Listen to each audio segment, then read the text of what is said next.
¿no? Cuarta parte. Bueno, les decía, lo que pasa es que la gente no reclama.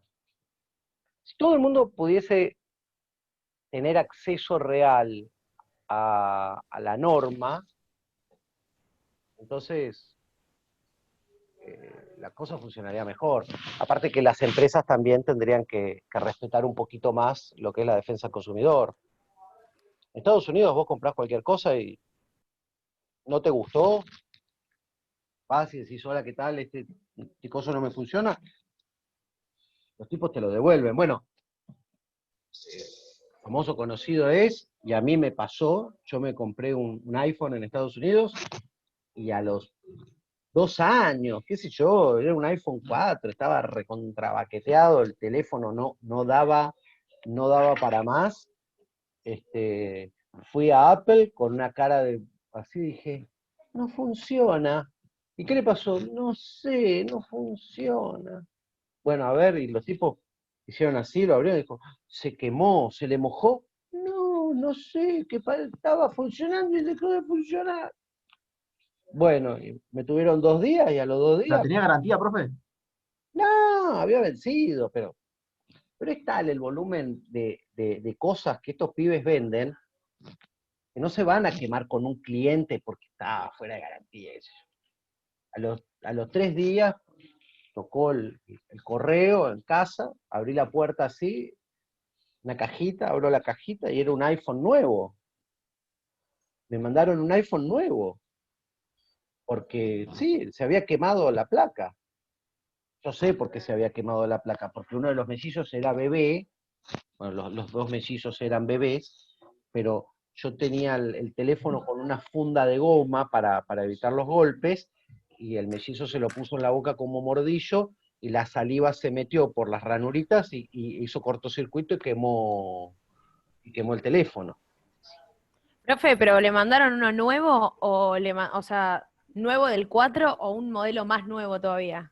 No, mandaron un 4, lo que ellos llaman reflution, que es un 4 restaurado, pero en perfecto estado, que es como Ah, nuevo. claro. O los que están en exposición. Vos sabés que ellos las cosas que están en Mm, exposición no las venden. Y entonces ellos lo venden después como de segunda, porque estaba en sí, exposición. sí, Y claro, sí. el teléfono que tenía estaba puesto en una vidriera, dentro de un shopping que no le daba el sol, bueno, pero la gente lo miraba y el polvo no es nuevo, nuevo, nuevo. Lo Claro. venden a mitad de precio, en función de que va pasando el tiempo y que se acerca el lanzamiento del nuevo, ese va bajando cada vez más de precio. Entonces, te conviene comprar esas porquerías. Igual Cuando vos está, compras en Amazon, hay que mirar esas cosas. Abajo, cuando vos compras en Amazon, buscas algo que se llama warehouse, que es el depósito, y ahí buscas lo que es el reflusion ese, y ahí compras las cosas que están en cajas rotas, abiertas, que está deteriorado el packaging, pero no el producto en sí. Estelita ha comprado muchas cosas de esa forma. Te ahorras un montón de guita. Sí, yo también profe, pero compré así. digamos que le cambiaron el teléfono de onda, porque si usted dice que no estaba, se lo dieron porque, digamos ¿por qué se lo deberían dar, digamos? Claro, pero lo que pasa es que a nosotros nos resulta extraño. La idiosincrasia de ellos es, mira, No pierde, no perder un cliente. en marketing hay una cuestión. Un cliente satisfecho cuenta su experiencia positiva una o dos veces. Un cliente insatisfecho lo comenta 10 veces. Entonces, hoy con las redes sociales, yo digo, Mal. Apple es una miércoles, no me devolvió y se enteraron. Yo tengo 900 seguidores en Facebook, no sé cuántos tengo en Instagram, y no sé, tengo 1000 y pico de teléfonos calzados en mi celular, y yo subo estados en WhatsApp y opino cada barbaridad, y yo veo que mis comentarios de WhatsApp son vistos por 150, 800 personas, qué sé yo. Hay tipos que son aún más. Miren, una vez estábamos en una campaña buscando un trasplante de médula. para un chiquito que tenía leucemia. Yo lo conozco a Luis Ventura, periodista. Y le dije, Luis, necesito que me publiques esto en Twitter para que llegue. Luis Ventura tiene 1,5 millones de seguidores en Twitter y en Instagram. Y Luis agarró, lo subió al toque, diciendo, para un chiquito, qué sé yo, trasplante de médula, y ahí se conectó un montón de gente más. Pero es el impacto que tienen las redes sociales en una campaña. Yo me pongo a hablar mal Sí, de Apple, le doy, eso es peor. Entonces, ¿qué quieren los tipos? ¿Buena o mala publicidad? Buena publicidad. Toma el teléfono, chao, es un Apple 4, cuando yo estoy con el 6, 7, no me cuesta nada, no les cuesta nada. Y yo lo cuento, y esta anécdota la cuento cuando hablamos de la 24240 y qué sé yo, acá y en la facultad, y yo en un cuatrimestre tengo 200 tipos, y este cuento es de cuando los mellizos tenían 18 meses y tienen 9 años, o sea, que hace 7 años que vengo contando la anécdota a 200 tipos por cuatrimestre. O sea, le hago una campaña positiva a Apple sin querer, enorme. Claro. Ahora, si fuese, si hubiese ocurrido acá, ¿no? Acá Lo no pasa. mismo, un iPhone si quiere, le dice,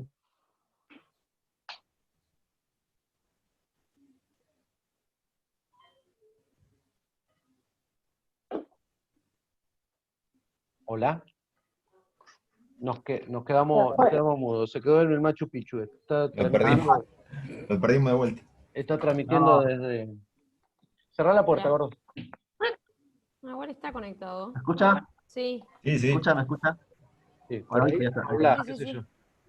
Nada, le estaba comentando que justo mi hermana tiene un televisor que se le venció la garantía en junio, imagínese, hace 2, 3 meses, y que arreglar esa tele es carísimo. No sé si se puede hacer algo, digamos. Pablo Churri. No, pero acá si está vencida la garantía, fuiste. O sea, podés Claro, tratar eso de... son cosas que pasan solo en Estados Unidos, porque después, Eso pasa allá, acá olvidate, esto es Argentina. Yo me reentusiasmé con lo que dijo profe, por eso estaba contento. Ya fue.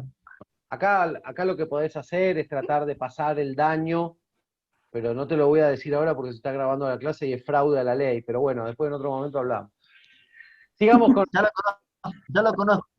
Sí, lo conozco. Dale, Bueno, transmisión sigamos. de riesgo. Justo hablamos de riesgo.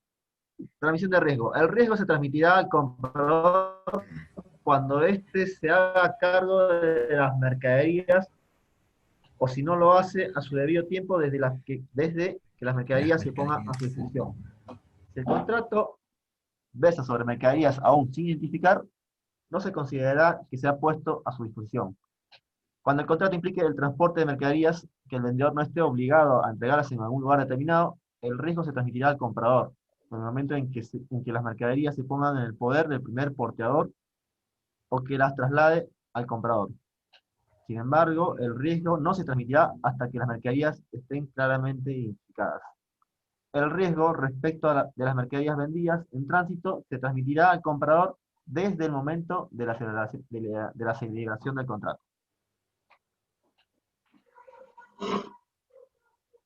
Acá este es largo. Contrato de transporte internacional.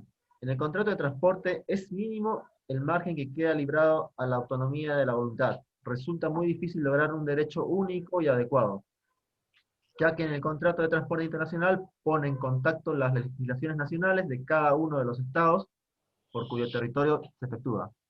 Y cada una de las legislaciones reclama al respecto debido a las normas que comprometen el orden público. La unidad física alude al transporte en cuanto constituye el problema técnico que lo resuelve mediante acuerdo entre las empresas a fin de evitar los redespachos en cada frontera, los transbordos de mercadería y el aumento de costos. Era lo que te decía con el camión de Brasil, que vos decís, Sí, yo no, a ver, yo dejo entrar al camión brasilero a la Argentina porque no voy a transbordar la mercadería de un camión a otro. claro. Ahí, Entonces en el convenio regulo y digo, bueno, que entre y chao.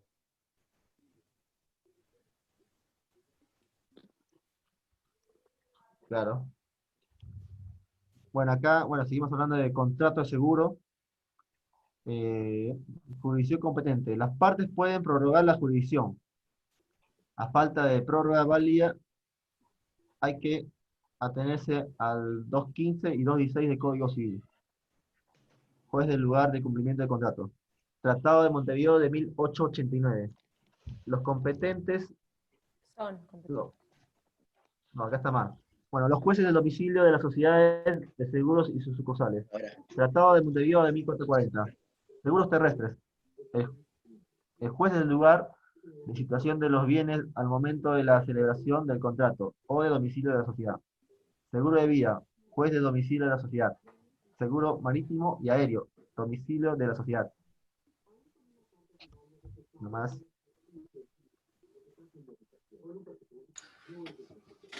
Bien, profe, yo voy a A hablar ver. de los tratados internacionales.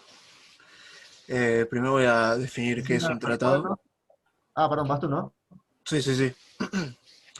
Voy a Ah, definir en primer lugar qué es un tratado internacional.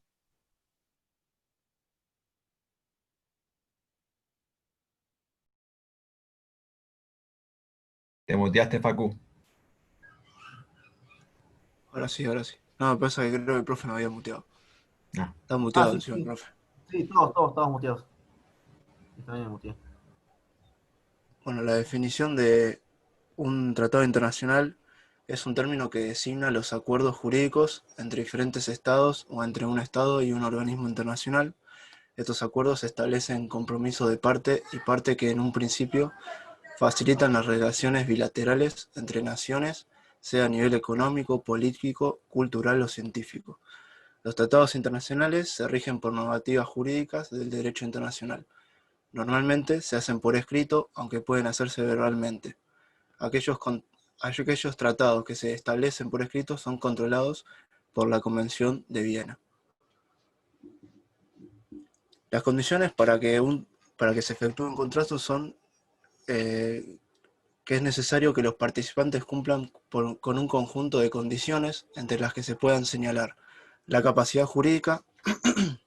Las entidades deben tener legitimidad para garantizar el cumplimiento de los compromisos, la voluntad expresada de los países involucrados, la justificación del tratado en términos de objeto y causa, el cumplimiento del protocolo establecido, ya sea la negociación, la adopción del texto, la autentificación, prestación del conocimiento, entre otras. Y quedan por fuera de esta definición los acuerdos que hay entre estados y empresas públicas de un estado debido a que dichas empresas se rigen por el derecho internacional privado. Los tipos de tratados internacionales que existen son de acuerdo al tipo de organizaciones que participan, que son los estados u organismos internacionales, de acuerdo a su materia o asunto, que son tratados humanitarios, tratados políticos y tratados culturales, de acuerdo a su duración, tratados de tiempo determinado o indeterminado, de acuerdo a la participación de las negociaciones, que son tratados abiertos o cerrados, de acuerdo al tipo de obligaciones, que son tratados de ley y tratados de contrato, y de acuerdo al tipo de conclusión, que pueden ser una conclusión solemne o una conclusión simplificada. La aplicación de los tratados internacionales en el derecho argentino. El ordenamiento jurídico argentino presenta la particularidad de estructurarse mediante la interacción entre normas de fuente interna y de fuente internacional. La Constitución Nacional evidencia múltiples ámbitos regidos por normas de fuente internacional, ya sea límites territoriales, causas concernientes a embajadores, ministros y cónsules extranjeros, declaración de guerra, represalias y prestas en un contexto bélico, y jurisdicción respecto de delitos contra el derecho de gentes, entre otros.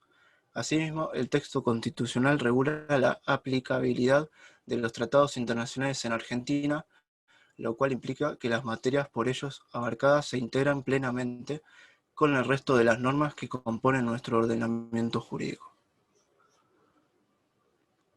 El objetivo de estas líneas será presentar algunas de las particularidades más destacadas que presentan los tratados en su aplicación en el derecho argentino, sin intención de exhaustividad. Es importante acercar una conceptualización del término tratado. Para ello la identificamos como un acuerdo o concordancia de voluntades entre aquellos sujetos de la comunidad internacional que posee la capacidad suficiente para crear, modificar o extinguir derechos y obligaciones en el marco de este ordenamiento jurídico. La regulación general en materia de tratados, originalmente desarrollada a través de la costumbre internacional, fue codificada en la Convención de Viena sobre el derecho de los tratados de 1969 en adelante. La adopción final de este texto fue precedida por un extenso trabajo de la Organización de las Naciones Unidas, más específicamente en la Comisión de Derecho Internacional, dependiente de la Asamblea General. El proceso de la creación de un tratado. La concreción de un tratado internacional presupone una serie de etapas, cuyo conjunto puede ser denominado proceso de celebración. Los sujetos que buscan establecer una regla jurídica, en primer lugar, deben llegar a un acuerdo acerca de su futuro contenido, la negociación, luego escriben el texto en un soporte adecuado, la adopción, y en tercer lugar procederán a revisar este texto y confirmar que la redacción frente a ellos es un fiel reflejo de los consensos alcanzados en la negociación, autentificación. Y el último paso del proceso de celebración consiste en un acto formal, mediante el cual los participantes expresan su voluntad positiva en la esfera internacional acerca de la creación, modificación o extinción de derechos y obligaciones oportunamente acordadas, manifestación del consentimiento en obligarse por el tratado. En la práctica argentina, las etapas mencionadas son realizadas por representantes del Poder Ejecutivo Nacional en virtud de una interpretación amplia del artículo 99, inciso 11 de la Constitución y en aplicación de una regla consolidada en el derecho internacional, que reconoce la capacidad de las autoridades ejecutivas de los estados para realizar dichos actos. La entrada en vigor y condiciones de aplicación de un tratado internacional. La entrada en vigor de un tratado implica que, a partir de una fecha cierta, se puedan ejercer los derechos o son exigibles las obligaciones en los términos acordados por los negociadores. Los detalles son determinados por los participantes en la creación del tratado, que suelen establecer ciertas condiciones o requisitos para la entrada en vigor, como la fecha de intercambio de los instrumentos de ratificación en acuerdos bilaterales, o la sumatoria de una determinada cantidad de aceptaciones para instrumentos multilaterales, entre muchas posibilidades. El compromiso de un Estado en obligarse por el tratado se puede realizar en la inclusión de diferentes estipulaciones a modo de condiciones. En la práctica internacional es frecuente la presencia de reservas y de otras declaraciones o comunicaciones, de acuerdo con la definición que aporta el Convenio de Viena de 1969. Una reserva es una declaración unilateral, cualquiera sea su enunciado o denominación, hecha por un Estado al firmar, ratificar, aceptar o aprobar un tratado al adherirse a él, con objeto de excluir o modificar los efectos jurídicos de ciertas disposiciones del tratado en su aplicación a ese Estado. En los acuerdos bilaterales es relativamente sencillo, ya que cada Estado parte conservará un original del texto negociado, junto con las comunicaciones que haya recibido de la contraparte, por lo cual puede verificarse en los registros propios que disponga el país. Por el contrario, en los tratados multilaterales se torna imperioso designar a un depositario, ya sea un Estado o una organización internacional, que centralice toda la información y pueda aportar datos fehacientes ante un requerimiento. Y por último, la jerarquía de un tratado internacional, que a partir de la reforma constitucional de 1994, todos los tratados gozan de jerarquía supralegal, es decir, poseen mayor importancia jerárquica que las leyes nacionales, conforme el artículo 75, inciso 22 de la Constitución Nacional. Asimismo, un reducido número de instrumentos internacionales posee una jerarquía superior a la indicada. Son 14 instrumentos de derechos humanos, 11 de los cuales son mencionados expresamente en el texto constitucional. Estos 14 instrumentos poseen jerarquía constitucional en las condiciones de su vigencia. Esta última frase tiene dos significados conforme a la jurisprudencia de la Corte Suprema. Primero deben ser aplicados teniendo en cuenta el modo en el que efectivamente rigen en el ámbito internacional, esto considerado la fecha de entrada en vigor, las reservas que haya establecido Argentina u otros estados y las comunicaciones o declaraciones relativas a su aplicación, entre otras cuestiones. Segundo, teniendo presente como guía de interpretación la jurisprudencia u opiniones de los tribunales y organismos internacionales a los cuales nuestro país reconoció competencia. Los instrumentos con jerarquía constitucional, los compromisos internacionales supralegales provocaron diferentes complicaciones que aún se encuentran lejos de ser completamente zanjadas, principalmente porque en la práctica habitual de la profesión legal los abogados están habituados a los códigos de fondo y procesales, o a otras leyes y normas locales, pero desconocen los acuerdos internacionales que rigen las mismas materias. Teniendo presente la jerarquía antes comentada, la simple invocación de un tratado internacional, sin importar su forma de celebración o su contenido, puede desplazar jerárquicamente a cualquiera de las normas internas involucradas.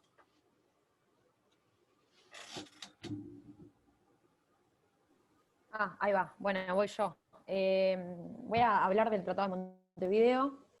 El Tratado de Derecho Civil Internacional de Montevideo de 1889 es un tratado internacional creado en el marco del Congreso Sudamericano de Derecho Internacional Privado de 1889, siendo la 7ª conferencia de los Estados americanos, por el que se estableció para los Estados partes soluciones de conflictos de leyes en materia civil, regulando aspectos vinculados a las personas, familia, filiación, matrimonio, bienes y actos jurídicos, entre otros. Este tratado vincula a Argentina, Bolivia, Colombia, Paraguay, Perú y Uruguay. Bueno, todos los países que integran la Cuenca del Plata, salvo Brasil, están vinculados por los tratados de Montevideo de 1889 y 1940, los cuales constituyen códigos de derecho internacional privado desarrollados en 71 artículos, 14 títulos y 1 disposiciones generales, en donde se han uniformado las normas indirectas en materia del derecho privado, las reglas determinantes de competencia jurídica y legislativa, en el ámbito penal y el reconocimiento y ejecución de sentencias en el camino procesal. Las cuestiones que se suscitan con motivo del tráfico jurídico entre los países signatarios son resueltas de idéntica manera por los jueces a quienes los tratados atribuyen competencia. En 1889 se firmaron 8 tratados y un protocolo adicional. El Tratado de Derecho Civil Internacional, el Tratado de Derecho Comercial Internacional, el de Procesal Internacional, el de Penal Internacional, el Tratado sobre Patentes de Invención, Tratado sobre Propiedad Artística y Literaria, Tratado sobre Marcas de Fábrica y de Comercio, y el Convenio relativo al ejercicio de profesiones libres. Estos tratados fueron ratificados por Argentina, Paraguay, Uruguay, Bolivia y Perú. Colombia adhirió al tratado número 1, 2, 3 y el 8º. Ecuador al 8º.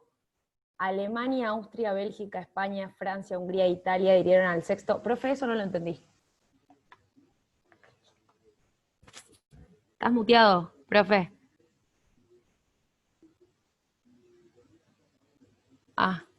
Ok.